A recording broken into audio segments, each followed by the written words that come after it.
সম্মানিত বিভিন্ন থানা থেকে আগত বিসিডিএস নেতৃবৃন্দ এবং আমাদের শহরস্থ ব্যবসায়ীবৃন্দ এবং কেমিস্ট অ্যান্ড ড্রাগের সমিতির সদস্যবৃন্দ এবং সম্মানিত উপস্থিতি এবং ইলেকট্রিক মিডিয়া সহ সাংবাদিক ভাইয়েরা, আপনাদেরকে কৃতজ্ঞতা জানাচ্ছি বিসিডিএসের আজকের এই প্রোগ্রামে জনসাধারণের কাছে আপনাদের সঠিক মেসেজটা তুলে দেওয়ার মাধ্যমে সহযোগিতা করার জন্য।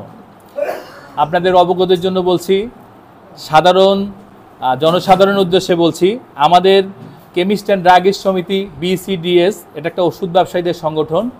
কেন্দ্রীয় পরিচালনা পরিষদের পক্ষ থেকে গত 3 নভেম্বর দেশব্যাপী ধর্মঘটের আহ্বান করা হয়। আমাদের কমিশন বৃদ্ধি 12 থেকে 25% করার দাবিতে সকাল সন্ধ্যা ধর্মঘটের আহ্বান করা হয়।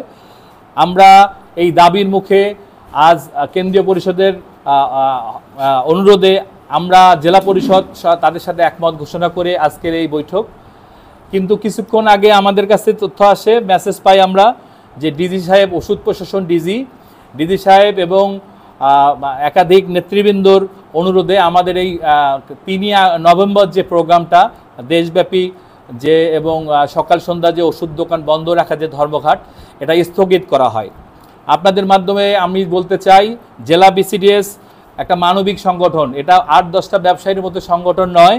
আমরা মানবিক দিক বিবেচনা করে দেশের এই ক্লান্তিক লগ্নে আমাদের সব জনসাধারণের পাশে থাকার মানসিকতা নিয়ে আমাদের দাবি দেওয়াকে কিছুদিনের জন্য একটা নির্দিষ্ট সময়কে হাতে রেখে আমরা উইথড্র করি এবং দাবি দেওয়ার নির্দিষ্ট সময়ের মধ্যে যদি আমাদের পূরণ করা না হয়, তাহলে পরবর্তীতে আমরা অন্য আন্দোলনে যাব, যে আন্দোলন মানবিক আন্দোলন হবে, যে আন্দোলন সাধারণ মানুষের কষ্ট হবে না, সাধারণ মানুষ ভোগান্তি হবে না।